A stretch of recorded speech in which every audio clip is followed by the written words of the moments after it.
ሐጸቦሙ እገሪሆሙ ወይቤሎሙ ከመዝ ግበሩ ለቢጽክሙ እግራቸውን አጠባቸው አላቸውም እኔ እንዳጠብኳችሁ እናንተም የባልንጀሮቻችሁን እግር እጠቡ ብሎ ትህትናን ያሳየበት ዝቅ ብሎ እግራቸውን ያጠበበት ነው ሰዓት ነው።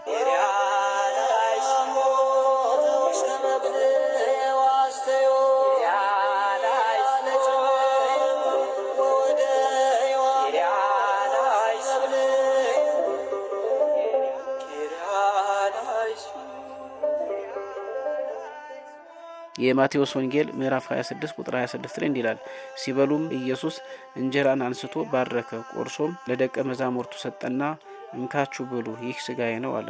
ጽዋንም አንስቶ አመስግኖ ሰጣቸው እንዲህም አለ ሁላችሁ ከእርሱ ጠጡ ስለ ብዙዎች ለኃጢአት ይቅርታ የሚፈስ የሐዲስ ኪዳን ደሜ ነው።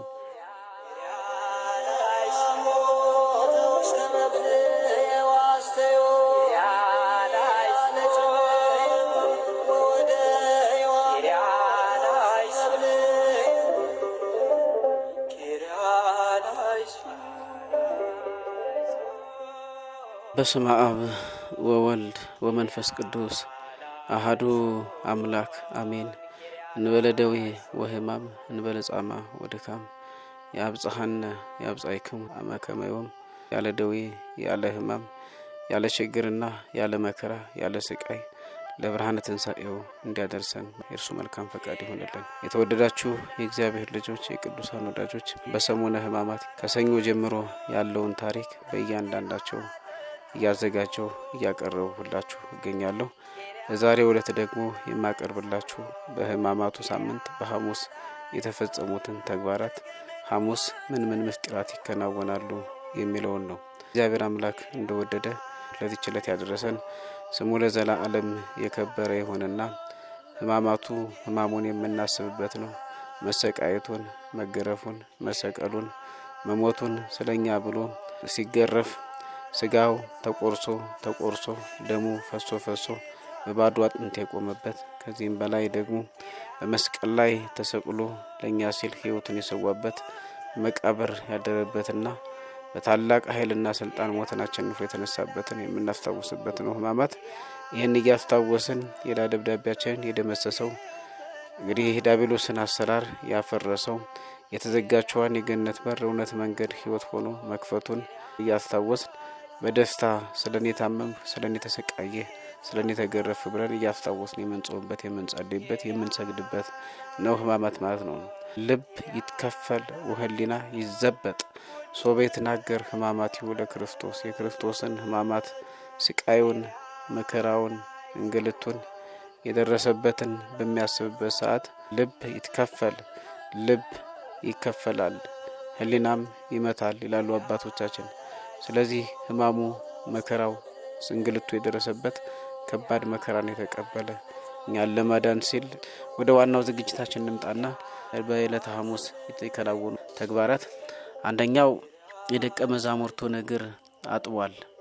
የደቀ መዛሙርቱን እግር ያጠበበትን እንመለከታለን። የዮሐንስ ወንጌል ምዕራፍ 13 ከቁጥር 1 ጀምረን ስንመለከተው ወደ አብ የሚሄድበት ሰዓት በደረሰ ጊዜ ለአይሁድ ተላልፎ በሚሰጥበት ሰዓት ይህን ባወቀ ጊዜ የምድር ላይ አገልግሎት የሚፈጸምበት ሰዓት መሆኑን ባወቀ ጊዜ ይላል አደግድጎ እግራቸውን ለማጠብ ቀረበ። በዚህ ሰዓት ከሐዋርያው ከቅዱስ ጴጥሮስ ሊጀምር ሲል ሐዋርያው ቅዱስ ጴጥሮስ አይቻልም፣ አታጥበኝም፣ አንተ መምህሬና ጌታዬ ነህ፣ መምህርና ጌታ ነህ፣ አታጥበኝም፣ እንዴት ልታጥበኝ ትችላለህ ብሎ እምቢ አለው። በዚህ ሰዓት እኔ ካላጠብኩ ክፍል የለህም አለው።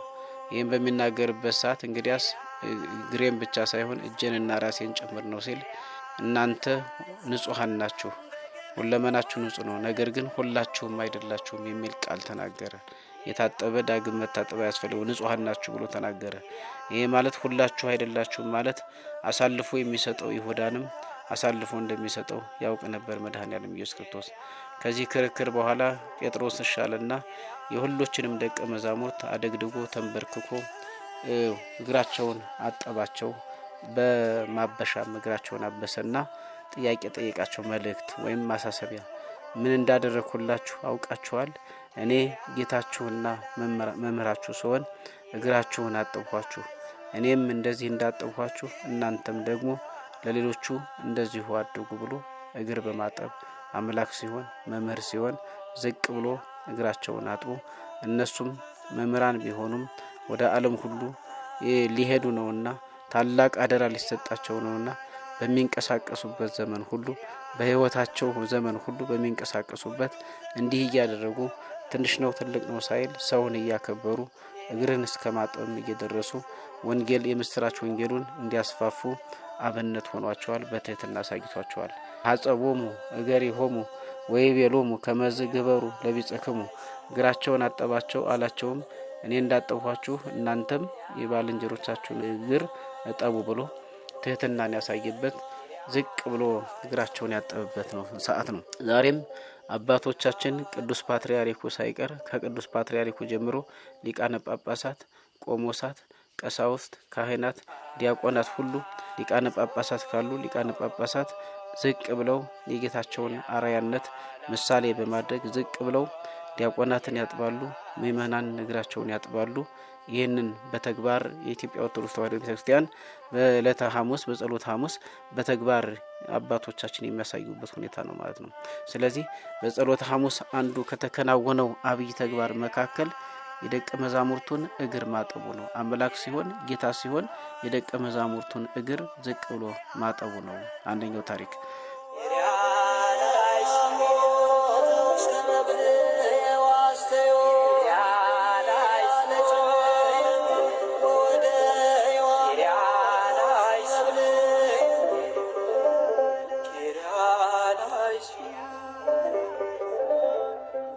ወደ ሁለተኛው ታሪክ ስንገባ ደግሞ የምስጢራት አክሊል የሆነውን ምስጢረ ቁርባንን የሰራበት። ምስጢረ ቁርባን ማለት በቤተክርስቲያናችን 5 አዕማደ ምስጢሮች አሉ። አንደኛው ምስጢረ ሥላሴ ነው። የሥላሴን አንድነትና ሶስትነት የምናውቅበት የምንማማርበት። ሁለተኛው ምስጢረ ሥጋዌ ነው።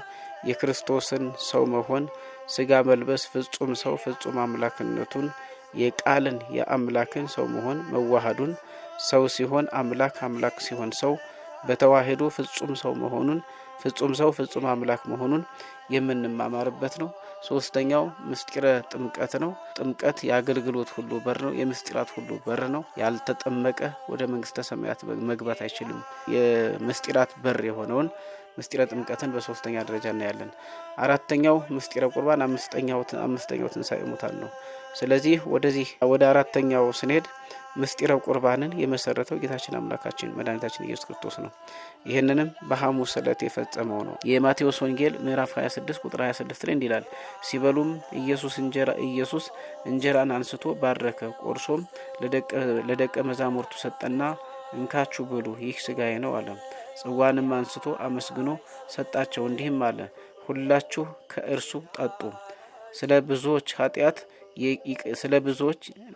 ስለ ብዙዎች ለኃጢአት ይቅርታ የሚፈስ የሐዲስ ኪዳን ደሜ ነው ብሎ ተናገረ። የማቴዎስ ወንጌል ምዕራፍ 26 ቁጥር 26 እስከ 29 ያለው ቃል የምናየው በብሉይ ኪዳን የነበረውን የእንስሳትን መስዋዕትነት አስወግዶ በሐዲስ ኪዳን ህብስቱንና ወይኑን ወደ ስጋና ወደም ቀይሮ ሥጋዬ ነው ደሜ ነው ብሎ ይሄን ብሉ ጠጡ ብሎ የተናገረበት ነው ማለት ነው። ይሄን አዲስ ትእዛዝ የተሰጠበት ነው። በዚህ ሰዓት እንስሳት አርፈዋል። እንስሳት በብሉይ ኪዳን መስዋዕት የሚሆኑት በሬዎች፣ ላሞች፣ ዋኖሶች፣ ርግቦች አጠቃላይ ለመስዋዕት የተመረጡት መስዋዕት ሆነው ይቀርቡ ነበር። ስለዚህ እውነተኛው መስዋዕት ኢየሱስ ክርስቶስ ከመጣ በኋላ ግን የነሱ መስዋዕትነት አቆመ። የነሱ መስዋዕትነት ያገለግለው የነበረው የሥጋ ችግሮችን ለመፍታት ነው። ለምሳሌ ህመምን ለመፈወስ፣ ጦርነት ቢመጣ ጦርነት እንዲወገድ ለማድረግ፣ ምድራዊ ቅስፈት ቢመጣ ቅስፈትን ለማስወገድ፣ ምድራዊ አገልግሎት ኃጢአት ቢበድል ምድራዊ ኃጢአትን ለማስተስረይ የሚያገለግሉ ብቻ ነበሩ። ነገር ግን በሰማያዊ ዋጋ አልነበራቸውም። ለምን ሲባል እውነተኛው መስዋዕት ያለምን ኃጢአት የሚያስወግደው ነዋ በግኡ ለእግዚአብሔር ዘያአትት ኃጢአት ዓለም ብሎ በዮሐንስ ወንጌል ምዕራፍ 1 ቁጥር 29 ላይ እንደተናገረው እነሆ ያለምን ኃጢአት የሚያስወግደው የእግዚአብሔር በግ ብሎ እንደተናገረው ያለምን ኃጢአት የሚያስወግደው የእግዚአብሔር በግ ኢየሱስ ክርስቶስ ሲመጣ ግን የነሱ መስዋዕትነት አበቃ። የሱ መስዋዕትነት ግን ያለምን ኃጢአት የሚያስወግድ የዘላለም ሕይወት የሚሰጥ ከሞት የሚያስነሳ ነው የሱ መስዋዕትነት። በዮሐንስ ወንጌል ምዕራፍ 6 ቁጥር 54 ላይ ዘበላ ስጋዬ ወሰትየ ደምየ ቦ ሕይወት ዘላለም ስጋዬን የሚበላ ደሜን የሚጠጣ የዘላለም ሕይወት አለው ቢሞትም እንኳን እኔ ከእርሱ ጋር እኖራለሁ እርሱም ከኔ ጋር ይኖራል ቢሞትም እንኳን አስነሳዋለሁ ይላል። ስለዚህ ስጋውና ደሙ የሆነው ይሄ ህብስቱን ወደ ስጋው የቀየረበት ወይኑን ወደ ደሙ ቀይሮ እንድንበላ እንድንጠጣ በደቀ መዛሙርቱ ምሳሌ ለሁላችንም ስጋውና ደሙን የሰጠበት ምስጢረ ቁርባንን የምስጢራት አክሊል የሆነውን መሰረት የሆነውን ያጸናበት የመሰረተበት የእንስሳት መስዋዕትነት ያበቃበትና የዘላለም ሕይወት የሚሆን መሰረት የሆነው ስጋውና ደሙን የሰጠበት ዕለት ነው። ሁለተኛው ምስጢር ማለት ነው። ሁላችሁ ከእርሱ ጠጡ ስለ ብዙዎች ለኃጢአት ይቅርታ የሚፈስ የሐዲስ ኪዳን ደሜ ነው ያለው። ወይኑን ደሙ አደረገው፣ ህብስቱን ስጋው አደረገው። ይህ የእርሱ ስልጣን ነው። ይህ የእርሱ ትእዛዝ ነው። ለምን ብሎ መከራከር የሚችል አካል የለም። ምክንያቱም ባለስልጣኑ ሁሉም ማድረግ የሚችለው መድኃኔዓለም ኢየሱስ ክርስቶስ ያደረገውና የፈቀደው የሰጠው ስለሆነ ስለዚህ በሁለተኛ ደረጃ ላይ የምስጢራት ሁሉ አክሊል የምስጢራት አክሊል ማለት ሰው ከተጠመቀ በኋላ ስጋውና ደሙን ካልበላ ያው እንደተጠመቀ አይቆጠርም። ሰው ንስሐ ከገባ በኋላ ስጋውና ደሙን ካልበላ ካልጠጣ ንስሐ እንደገባ አይቆጠርም፣ ኃጢአቱ አይፋቅለትም። ሰው በሚያገባበት ሰዓትም በተክሊሉ የሚወሰነው በስጋውና ደሙ ሁለት አካላት አንድ የሚሆኑት በስጋውና በደሙ ነው። ስለዚህ የምስጢራት ሁሉ አክሊል የሆነውን የሐዲስ ኪዳን መስዋዕት የመሰረተበት ዕለት ማለት ነው ዕለተ ሐሙስ ነው። ሁለተኛው ኢየሱስ ክርስቶስ ያደረገው ተአምር በዕለተ ሐሙስ ይሄ ነው።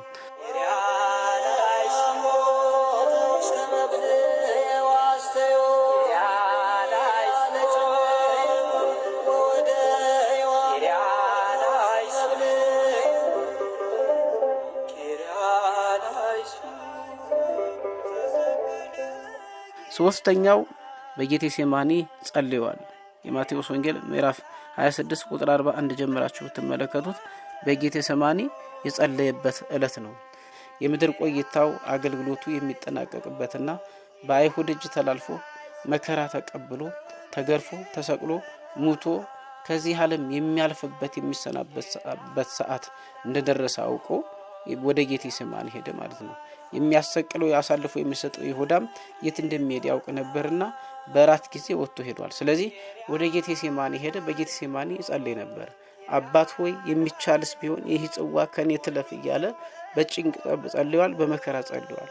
ይሄ ማለት እርሱ እንዴት ነው ብሎ ጥያቄ ለሚያስነሳ የአዳምን ስጋ ስለለበሰ በአዳም ስጋ ተገብቶ በእርሱ ቁስል ተገረፈ፣ ተሰቃየ፣ ቆሰለ፣ በእርሱ ቁስል እኛ ተፈወስን ብሎ ኢሳይያስ እንደተናገረው መከራ ደረሰበት እንዳለው በለበሰው ስጋ የለበሰው ስጋ ደካማ መሆኑን የለበሰው ስጋ የመከራና መከራ ሊቀበል የሚችል መሆኑን ለማመላከት ስጋ መልበሱን የሚናገር ነው። ስለዚህ በአዳም ተገብቶ የአዳምን ጸሎት ጸልየዋል። አባት ሆይ ቢቻልስ ይህ ጽዋ ከኔ ትለፍ፣ ነገር ግን ያንተ ፈቃድ እንጂ የኔ አይሁን እስከማለት ድረስ 3 ጊዜ ሙሉ መላልሰው ጸልየዋል። ከዚህ በኋላ ምንድነው ያላቸው?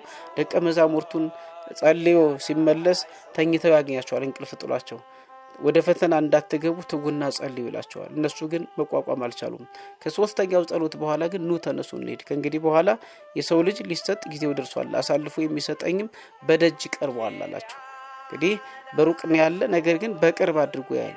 እንደሚሰቀል እንደሚሞትም ተላልፎ እንደሚሰጥም አምላክ እንደመሆኑ ሁሉን ያወቅ ስለሆነ ሁሉን ይናገር ነበር። ከዚህ በኋላ ይህን እየተናገረ እየተንቀሳቀሱ እያለ ይሁዳ አይሁድን አስከትሎ ጎመድ ይዘው ሰይፍ ይዘው ሌባ ወንበዴ እንደሚይዙ መስለው መጡ። በዚህ ሰዓት ይሁዳ ምን አለ? ሄደና መምህር ሆይ ሰላም ላንተ ይሁን ብሎ አሳልፎ ሰጠው ማለት ነው። ወዳጄ ሆይ ስለምን መተሃል አለው። የሰው ልጅ አሳልፈ ትሰጣለህን? የሰው ልጅስ እንደተጻፈ ይሄዳል፣ የሰው ልጅ አሳልፎ ለሚሰጥ ግን ወዮለት ብሎ ይህን ሁሉ ተናግሯል። በዚህ ሰዓት ደቀ መዛሙርት ተደናገጡ። እስከ ሞት ድረስ ካንተ ጋር እሆናለሁ ብሎ ቃል ገብቶ የነበረው ቅዱስ ጴጥሮስ ሰይፉን መዘዘና ያንዱን የአገልጋዩን ጆሮ ቆርጦት ነበር። ነገር ግን ሰይፍን የሚያነሱ በሰይፍ ይጠፋሉና ሰይፍህን ወደ ሰገባው መልስ ብሎ ሰይፉን እንዲሰበስብ ቅዱስ ጴጥሮስን ገስጾታል። የተቆረጠውን ጆሮም እንደ አምላክነቱ አድኖታል። ከዚህ የምንረዳው ምንድነው? መከራ በሚያጋጥመን ጊዜ ችግር በሚያጋጥመን ጊዜ ተክተን መጸለይ እንዳለብን ነው የምንረዳው። በጸሎት ሁሉን ማለፍ እንደምንችል ሁሉን ነገር በጸሎት መስራት እንዳለብን ነው። የመጨረሻው በዚች በሐሙስ ማታ እንግዲህ ለአይሁድ ተላልፎ ተሰጥቷል። ያው ይሁዳ መጣ፣ በጨለማ ነው። ይሁዳ አሳልፎ ሰጠው። በዚህ ሰዓት ማታ እንግልት ደርሰውበታል። አንዴ ወደ ቀያፋ ቤት፣ አንዴ ወደ ሌላ ቦታ እያሉ ሲመላለስ ሲያንገላቱት፣ የጥያቄ ማዕት ሲያወርዱበት፣ ሲሰድቡት፣ ምራቅ ሲተፉበት፣ ብዙ ነገሮችን ሲያደርጉ አድረዋል ማለት ነው። ይሄ ካለፈ በኋላ አርብ በጠዋት ነው አሳልፈው ለጲላጦስ ተሰጡት።